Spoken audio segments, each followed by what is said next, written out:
Well, hello everyone. This is Tim and I again, and we are going to be processing his sermon on Sunday, and we're calling that What Just Happened Here, which is an excellent setup for this week and thinking about Easter. We're going to do this video in two parts. The first half will be us talking about just processing the lesson and what God did through that message in both of our lives. And then the second part, we're going to talk about the dynamics of sermon preparation and just general preacher thoughts. So we'll try to demarcate that well so that those aren't interested in the second part can tune out. But yeah, with that in mind, how are you, Tim? What's been going on for you? Good. Doing good. Everybody here is healthy. In fact, I talked to Mom just this morning, and she had round 2 of chemo yesterday and feels pretty well. With chemo comes steroids, and I think those give her a lot more energy. So it just makes me happy. I feel sad and tender for Mom and Dad that the social distancing, trying to keep them safe, feels like we're not with them. So that makes me sad, but glad to hear she's doing well. The last few evenings and over the weekend, we've been working on a raised garden bed, and it has been so much fun just working together in the yard, playing with power tools and problem solving. And notice Quincy is growing a beard, his COVID-19 beard. We're just having a really good time. Yeah. And good time in quarantine. Right. How about you guys? I think it is funny. Anytime you talk about it, things are going well, you have to say in quarantine. Yeah. Because you feel guilty. We recognize. Feel guilty for doing anything good or fun. Exactly. I just, in any grief process, when you find any happiness, there's that guilt that sets in, and we are certainly in the middle of a global grief process right now. We are doing well. Today, the allergies are killing me, and so I feel like I can't breathe. And of course, now in this time, as I read a meme, it was like, should I rush to the hospital or take a Claritin? Like we don't know. So, but other than that, we've been really healthy. This week, we spent a little bit of time helping with Heather's mom. Matter of fact, they're at the doctor right now of an unrelated issue, but this is them modeling the masks that we have, and it's a good look. And then Heather and I have tried to play some games. This is us playing Scrabble. And this is actually a picture of her complaining, when you get to that picture, of the bad letters she had. And so do you have that picture? Yeah, it's up. Oh, I don't see it on my screen. Anyway, but yeah, the only reason she took that picture was because she was complaining. I'm not going to say who won, but I will say this for those people that know me. I love to play the game Nerds, and Heather played that game with me. It's a fast-paced card game, if you're not aware, but she played that game with me up to the time we got married. And then after we got married, she didn't like it when I won, and she didn't like it when I lost. Because I was laying off too much, and so we kind of just stopped playing it. So yeah, she has been so open. She's even said she might play Nerds with me over these next few weeks. So anyway, but yeah, I remember the first time I saw you and a group of Amers playing Nerds, and it still hurts my back to remember that, like leaning over a table for hours. Oh man, I feel stiff just thinking about it. Yeah, and what's funny is, and this is a laughable comparison, but when I watch anybody box, which is almost always in a movie because it doesn't resonate with me. But if I took one hit to the face, I would be done, like ever. If you hit me in the face, I would just cower. I mean, but when I see a boxer or I hear them talk about it, it's that adrenaline. They move past it, and that's me with back pain playing Nerds. So there you go. That's my zone.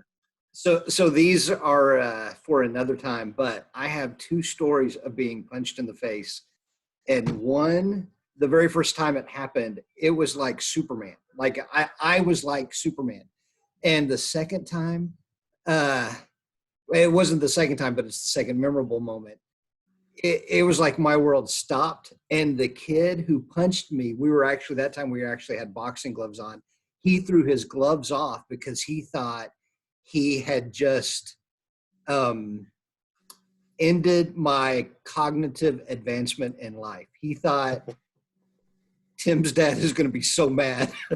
But two great stories, save for another time. Sorry. That'll be fantastic. I'm thinking about how to use your story and claim it as mine in a future sermon Yeah. illustration.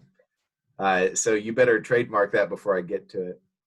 Well, hey, your sermon this Sunday I thought was just so good. And so, how about I do this? I'll just start with kind of what stuck with me, if that would be all right. Yeah. And then we'll just kind of process from there. I'll tell you, when I consider sermons around either the Passion Week or even on Easter, one of the things that is most challenging to me is making it not white noise. And this is not for other people. It's for me. Like Heather did a 10-minute video, I think, this morning, just a reflective video. And when she first started reading it, this is just total honesty. And I'm not saying I'm proud of this, but as I'm listening, I realize I'm listening for what's new. What's new? And I do this all the time. If I watch a COVID-19, broadcast, if they're not sharing new information, I lose interest immediately. And I think I'm not alone. And at least certainly I project this on most people, that it's like, oh, I've heard these stories a billion times. And it's not just the Passion Week, talking about Jesus' miracle to make it come alive again. And we can talk about this more in the sermon prep dynamic later.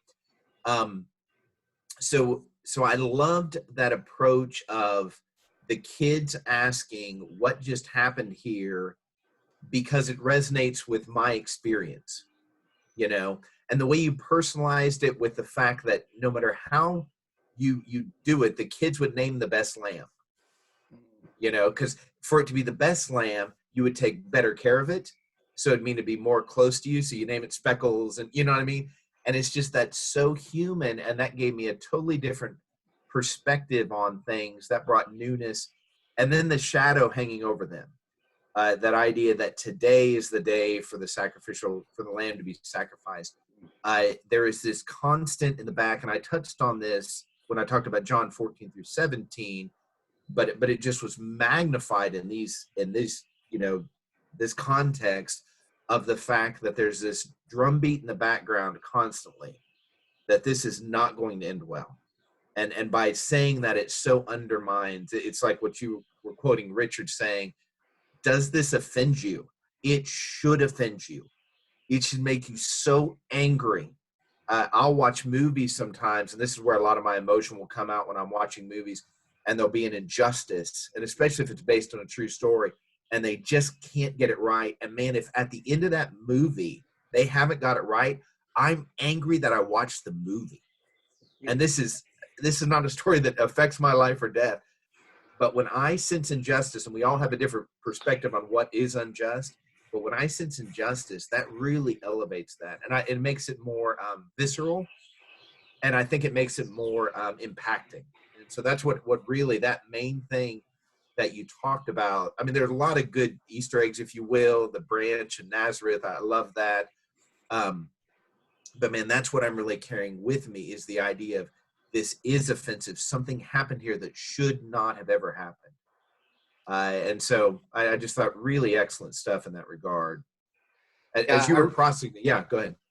Well, I just remember Richard Rogers, the first time he said that, he was talking about something in Isaiah that honestly, I would have to think, okay, how would I want to say this correctly to not be really offensive on something that's going to be recorded? But the subject matter was, Yes, I know what you're referencing. yeah. And when he first said, is this offensive? It's supposed to. And when Richard says it, he even says that in a more offensive way. Right. Kim even laughed at how I said it so much differently than Richard would. Yeah. Because he would say it like he's provoking a fight with you. Yes, yes. And it felt that way. It felt like so shocking that God would put something in the Bible that was offensive, and then realizing, man, this whole story is not a Sunday school story. Yeah.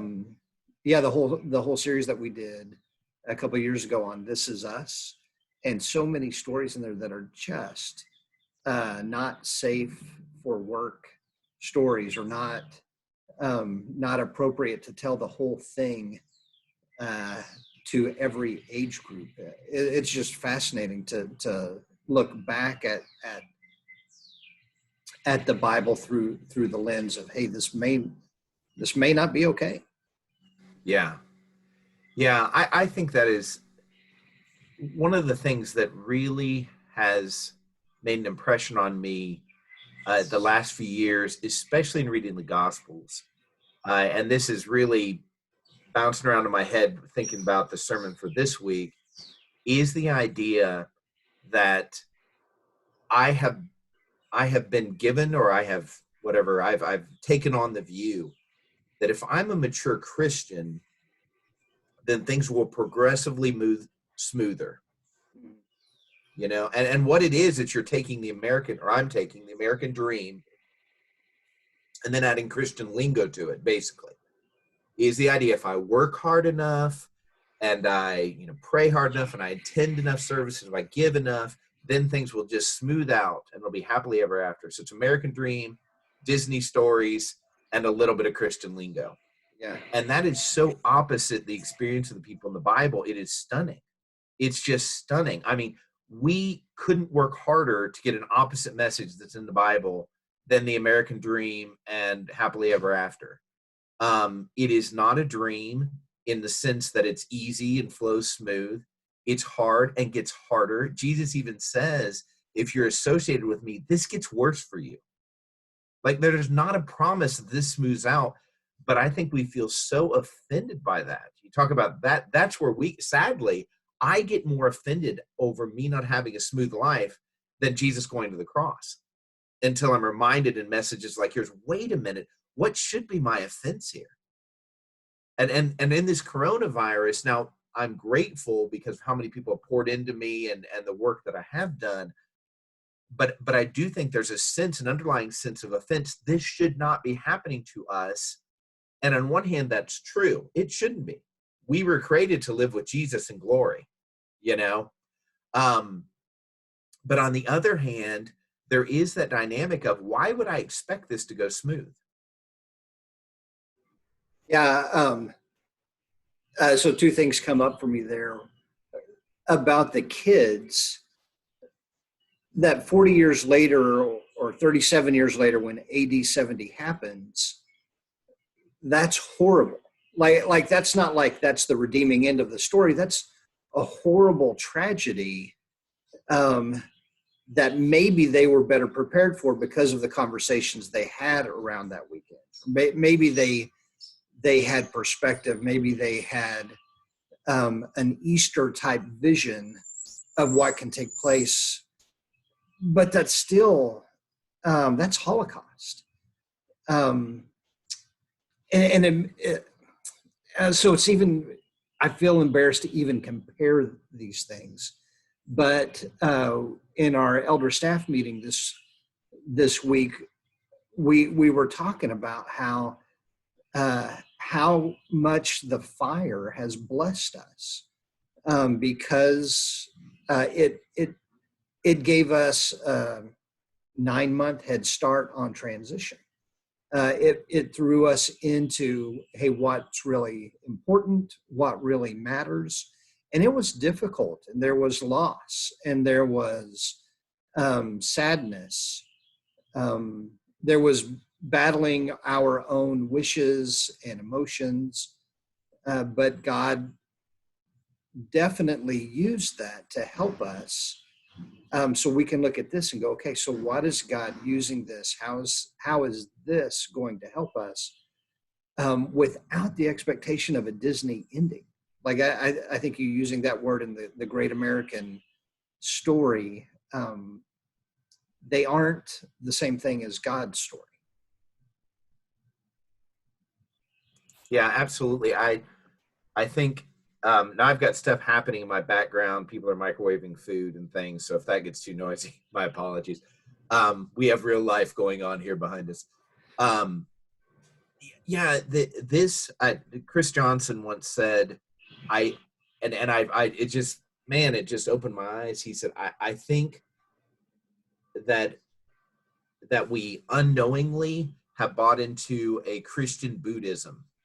And I don't know enough about Buddhism to be able to assert how that works exactly, but I do understand one of the precepts of Buddhism, or the tenets of it, is to get to a place where pain and pleasure don't affect you. You're kind of beyond it.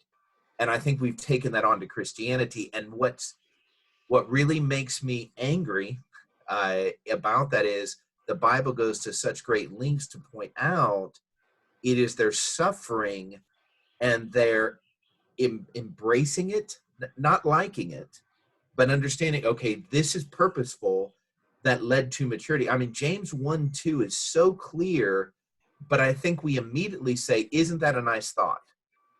Like conceptually, I love the idea of being mature, which comes from my perseverance, which comes from me understanding my trials are something to lean into with faith, not to just pray they end. And that's I just grew up praying that they would end. And that makes me just like the people on the, what is it, the west side of the Red Sea, or the east side of the Red Sea, when the vast majority of the Israelites leaving and crossing through the Red Sea were not in faith, which dramatically impacted their maturity moving forward. Caleb, Joshua, Moses, a few trusted God before they knew the answer, but the majority experienced only relief, and God blesses us with relief. But this applies so much for me right now is, am I only praying for relief? Because God will eventually give us relief, but then I won't have any greater faith. Yeah. And it's not just enduring the problem that gives you greater faith. It's choosing to trust him that he's bringing great things out of this while I'm in the middle of problem with no answer in sight. That's what grows me. Yeah. I was thinking about that with the invitation to sit in the darkness of Friday without having to race to Easter. And the idea came to mind, when we can't sit in Friday night, when all we can do is rush to Easter. Easter only becomes about Easter bunnies and chocolate, because it loses power. There's nothing Christ-oriented significant. So it doesn't carry the Christ-oriented significance if we don't accept the Friday night and the darkness of Saturday, and just race to what we want of the wonder of Sunday. Right. If you see anything, anytime people are celebrating, I mean, really celebrating, like not even self-aware, I always go to, and this is my go-to picture, but I think it was Robert Ory in one of the Laker games. I've referenced this like 1,000 times, but he hits a game-winning shot in, I don't know if it's the conference finals or the finals, but anyway, years ago, and he hits the shot. And when he first hits it, his face lights up giddy. He has no self-awareness for a millisecond. And then they showed this. I remember watching this multiple times. And then all of a sudden he realizes the cameras are on him and his face tightens. Like, yeah, I did that, which is fine. I'm not critical of him.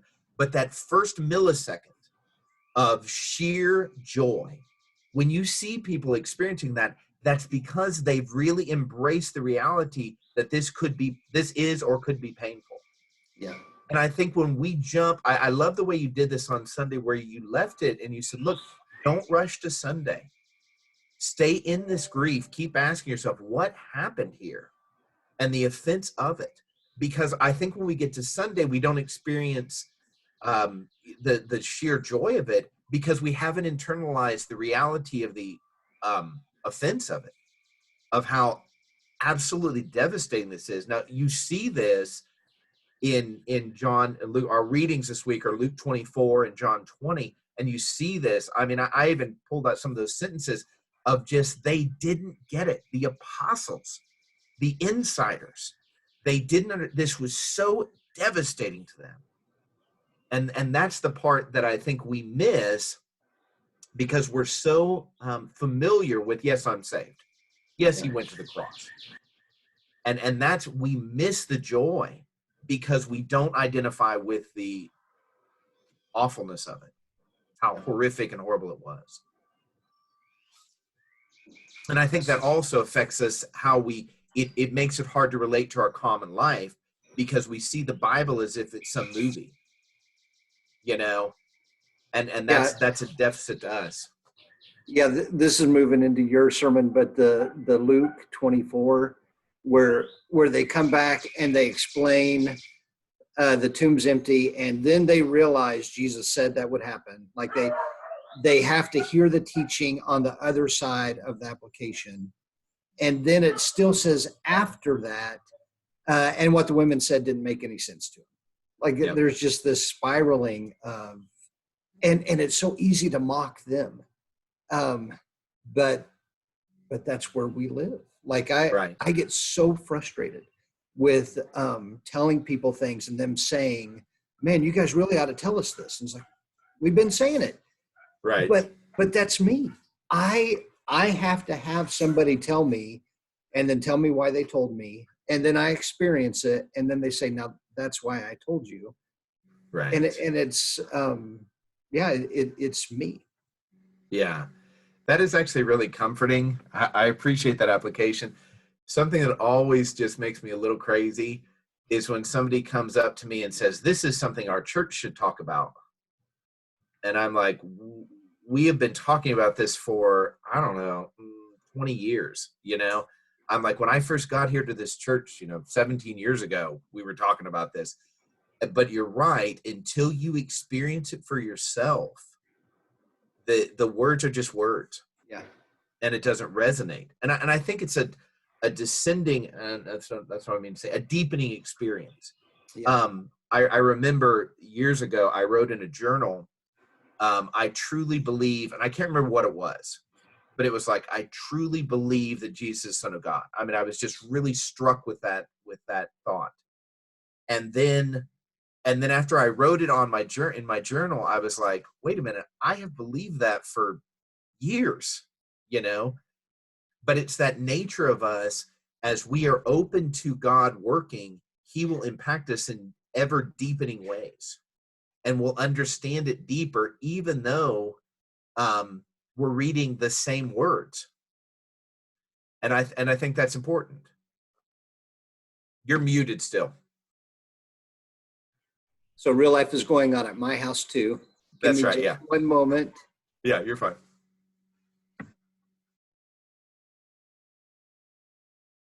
Oh, okay. So while I have you here on my own, I just wanted to say, doesn't Tim look good? That bald head really does well. Do you know, if I do my hair like that with a fake background stream, my hair disappears in and out, so it looks like I'm talking in the breeze. It's an amazing. Okay, welcome back, Tim. Yeah, I'm back. Sorry. Oh, very good. Welcome back. No, it's fine. What did I miss? Nothing important. You can watch the playback. All right. Where were we? Yeah, the idea that when you when a word hits you, and I know we've all had this experience where we say, I know I've read this 1,000 times, but I read this verse today and wow, this really impacted me. And that's just another example of the living and active nature of God's word. But we have to make a choice, and this is key. You can't just hear the words. You have to experience it. You have to internalize it. You have to center yourself. You have to welcome it in. You have to truly believe that God can work in this moment. Because if not, they remain just cognitive words, understood words maybe, but not impacting words. Yeah, yeah. Yeah. By the way, I just now realized we can actually pause recordings in the middle. So, Oh, so as we learn how to do this, we can improve on we'll these. improve. There we go. We'll get better. Yeah. I do think about working with AIM and sending aimers out to the mission field, and they'd come back and say, "Man, why did nobody ever tell us?" And I'm sure I said the exact same thing. But Yeah. it's as if there's a cork board of experience in your life, and if somebody gives you information and you don't have a place on that cork board to plug it in, it doesn't matter. And it's like, no, it was never said. Yeah. And that really touches into the psychology of communication and living as a body together. And that's where you have to have such grace with each other and with yourself, such patience with each other and with yourself, um, because we all take this information in at different pacing. And I think church in general, again, my experience, there's been such impatience with people not at least parroting the right things that basically created an artificial environment.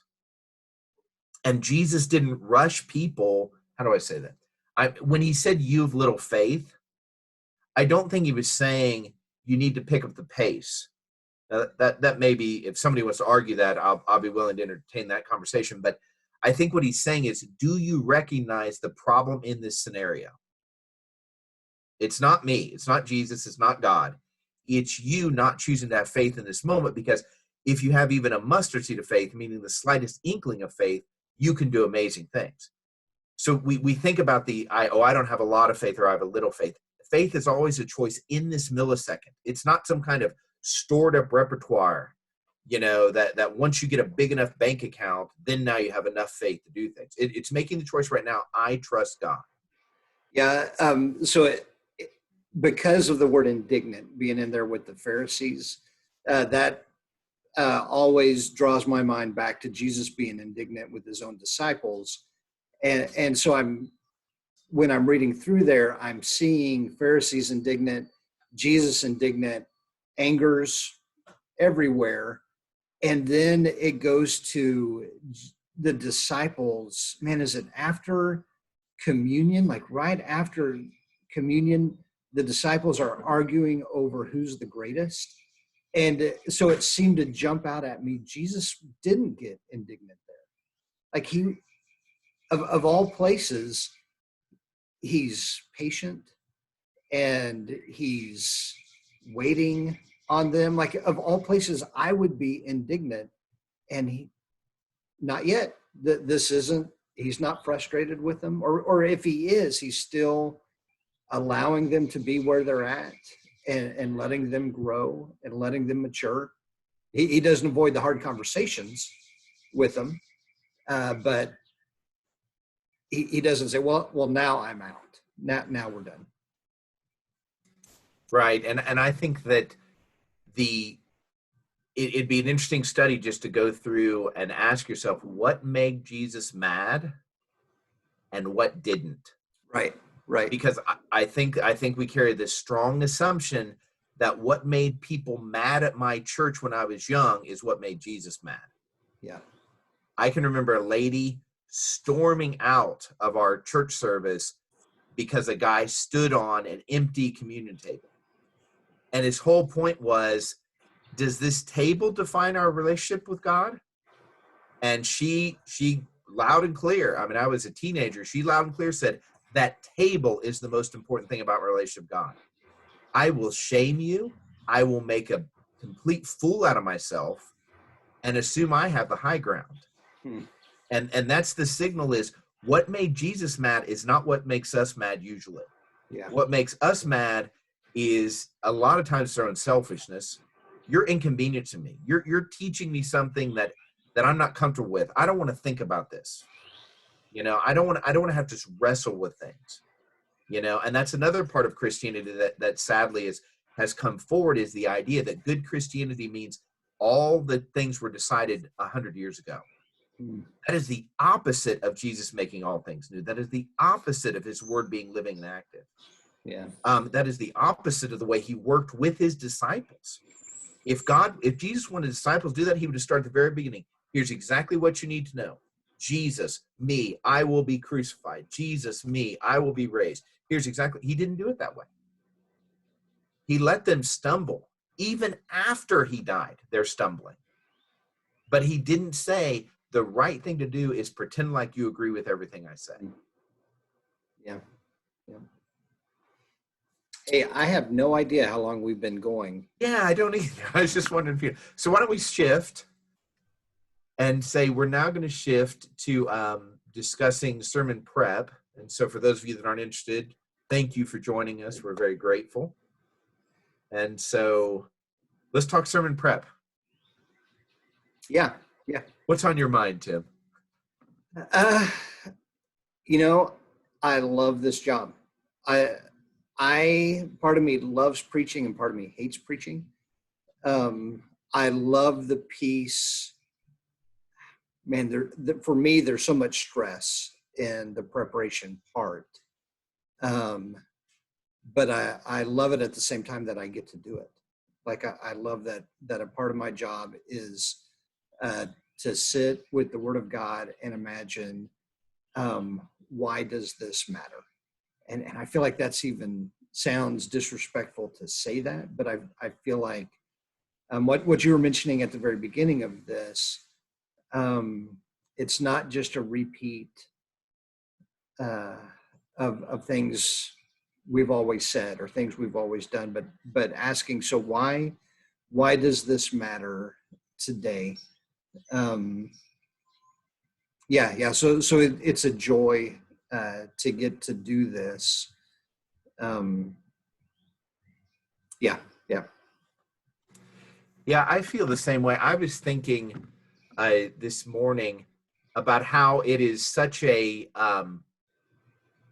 blessing, and I love it, and then it's so crushingly scary at the same time.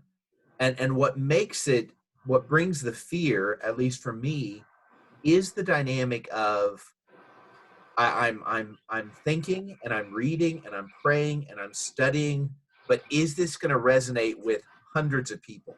Mm-hmm. I mean, I know people that are afraid to make phone calls. We've been talking a lot about calling our people. And I've talked to somebody just today who's tried to get people to call and encourage and this kind of thing. And so many people are afraid to make phone calls because they make a phone call and they don't feel like it went well. Uh-huh. So if you, the audience, can relate to that feeling, that's how I have every Sunday, but it's like having 300 phone calls simultaneously. And when you sit down, you still don't know if it went well. And that is a terrifying thing to think about every time you get up to speak. Yeah. And staring into a camera now, right. And you can't see, because I mean, I think everybody does this. Whenever you're speaking, you find the faces that look happy. Yeah. And so you just keep talking to those faces, and the camera doesn't look happy. There's no joy. But right, that has been really hard. I always suspected it would be hard, and I've only done it once so far, so I get my turn, later on this week. But it is that thing that I thrive off the energy of the interaction, the social interaction while I'm speaking, just the eye contact, the body language. Now, when I first started preaching, if there was somebody that wasn't tracking with me, I would work so hard to draw them in. I mean, I would find myself being so distracted by jokes I was telling just to see if I could engage them. But as I've grown and gotten, more experienced with it, I don't do that. But you're right. I mean, I can kind of feel the spirit of the crowd, and it's almost subconscious. I know when to tell a quick joke to re-engage. I can sense, oh man, they're not with me as a group anymore. But yeah, when you're on camera, it's hard. One of the things that is suffering the most in my on-camera time is humor. It is so hard to do humor when you don't have that interchange. Right. And of course Shane is my only audience, your only audience. And so it's not going to be appropriate for him to laugh. because he's got to be quiet, Yeah. And so it is very challenging in that regard. So one of the reasons why I thought it'd be good for us to talk about sermon prep is if there are any preaching students out there, I feel like it's just good for people to know there's not a 1, 2, 3 kick to sermon prep, that I think we all probably do it different, and that's okay.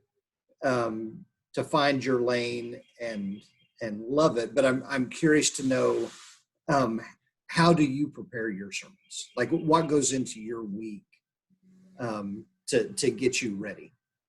Yeah. So I want to say that I admire the organized mind.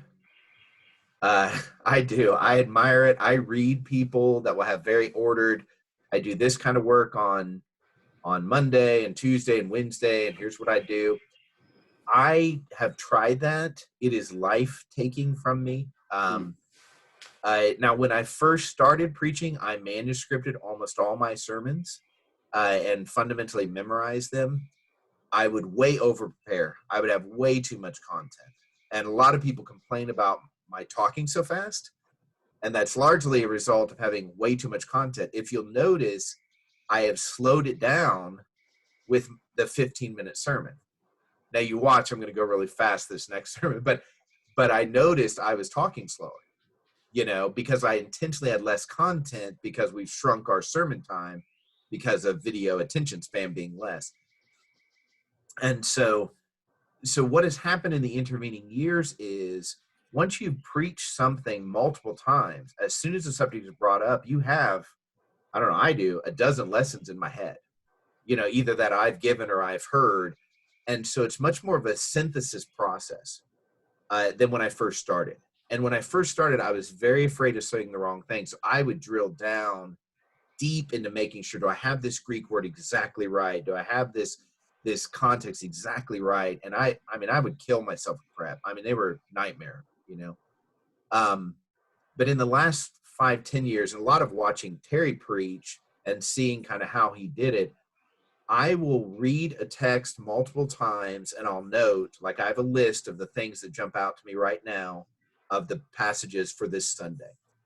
And I'm asking God to keep bringing to mind not just what intrigues me, which is certainly where my head goes, but what will be the most impacting for him, for his kingdom, for the people. And so that's that first part of the phase. I just want to say here, because I've told Jason this a lot, I know people tell him to slow down. And I remember hearing that from my dad constantly, that people would tell him, you've got to slow down, and he would try. And I know Jason really tries. And my advice is always, don't do it. The story I tell myself is people don't have that large of an attention span. So just keep going. Don't slow down. I have an inner critic that stands next to me. Like, I've heard the inner critic clearly say as I'm speaking, why are you talking so slowly? Speed it up. And I remember in a preaching class at Sunset, one of the guys a fellow student who was the most boring, slow talker, was giving Ed Horton advice on why he should slow down. I was like, oh, Ed, don't listen to this man. Keep going. So I say attention span, keep the speed going. If people are missing a thing here or there, I say keep going quickly. Right. I wish that. I could talk that way. I appreciate that. I tell you, one of the things that's really been my saving grace is, and there's balance here, but I realized at one point, I don't remember anybody's sermon. Mm-hmm. I remember a point from their sermon, and you made the point one day that when we say a class was great, you said the things we remember about any given class are the things we've said, not the thing necessarily the teacher wanted to. And I think that applies to what you say in your own mind. If you're sitting in anything listening to it, if something resonates with you, you're functionally repeating that thought again and again in your own mind, and it just is reinforced if you have the opportunity to say it out loud. Yeah. But if you preach a 25-minute sermon, 1 minute may stick with me. And I think that's reasonable. I just think we're taking in so much content. So in some ways that has depressurized me. Now I want to be the most teachable person in the room. I'm not saying I am, I want to be. So if somebody says, do you know you taught it this way? And I'm looking at the scripture and I see it another way. I want to be the humblest. I want to listen and be taught. So I'm not in all taking it lightly, my responsibility as a speaker. But on the other hand, we can put so much pressure on getting it right.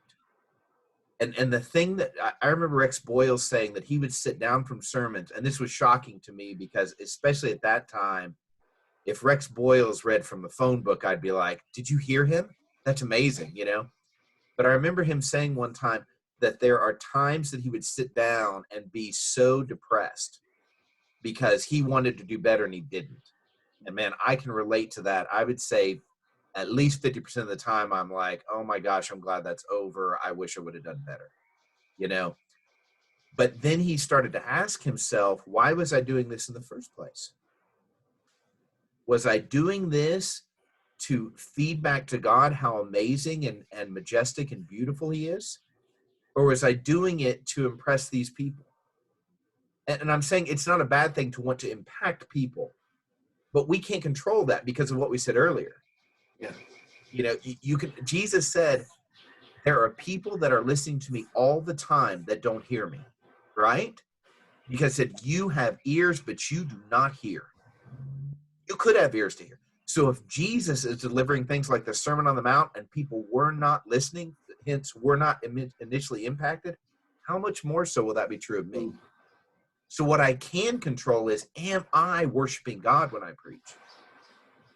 Or am I trying to impress somebody or keep a job or whatever that would be? And those aren't bad things.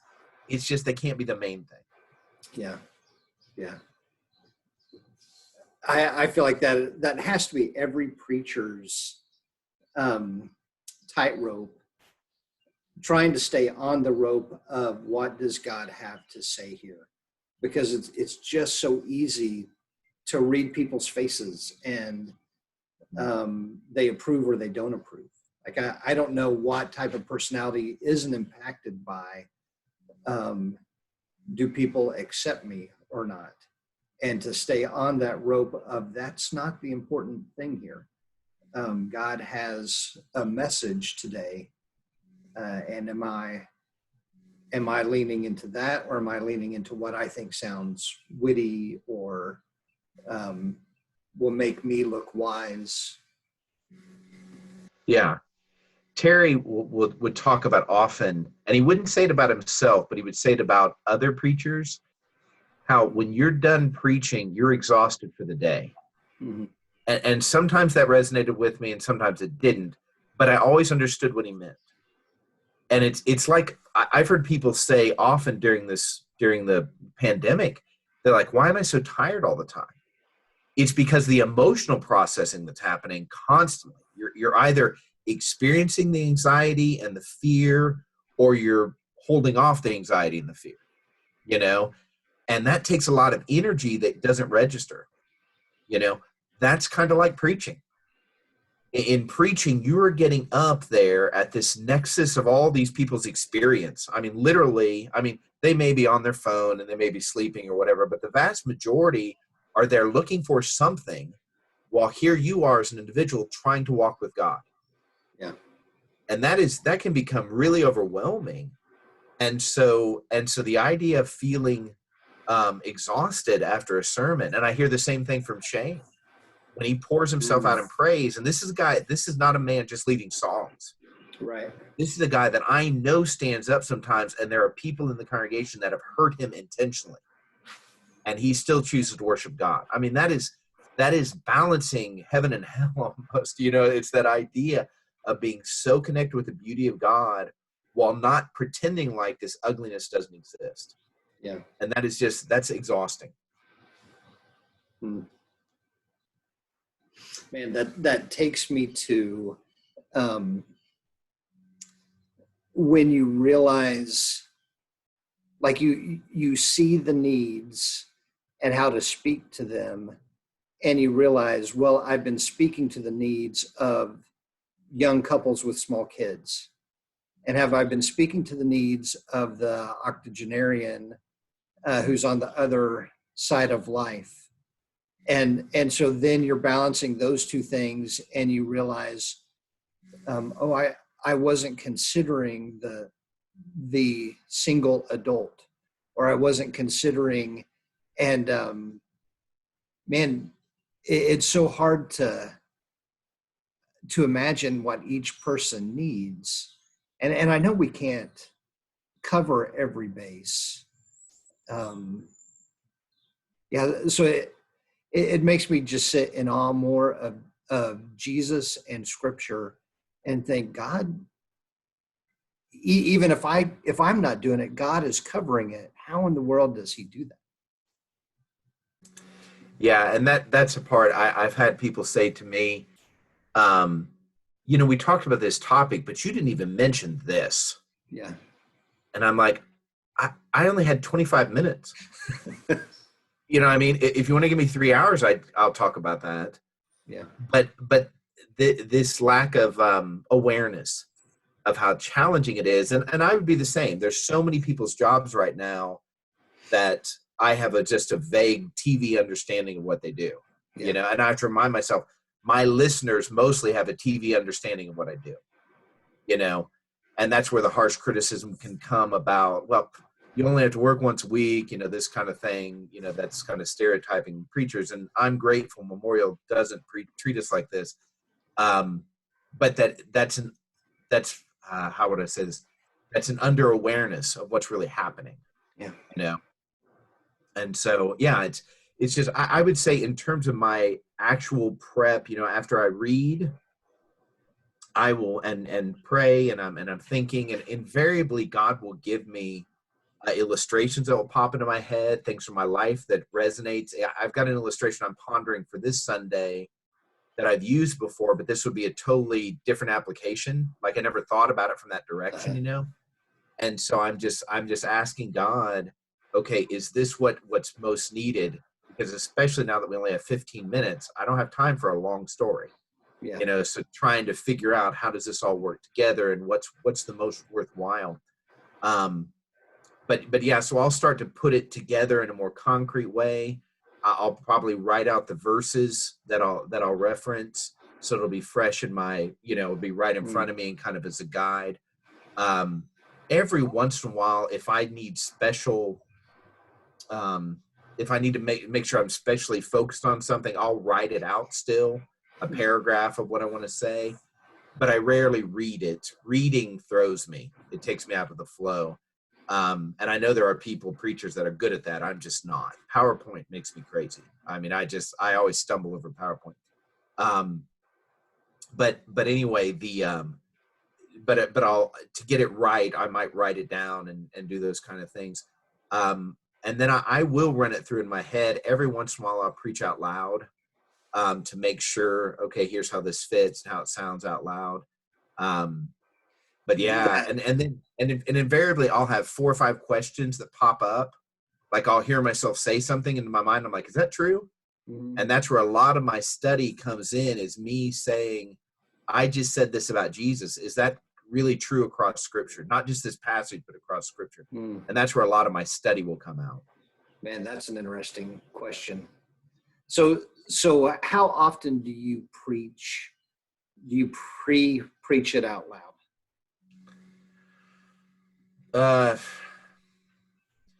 With these 15-minute times, I'll probably do it because of time consideration. On any given Sunday, 1 out of 3. Yeah, I found. Oh, go ahead. Did you used to do it more often? Oh, all the time. Yeah, I would manuscript and run it over till it was basically memorized.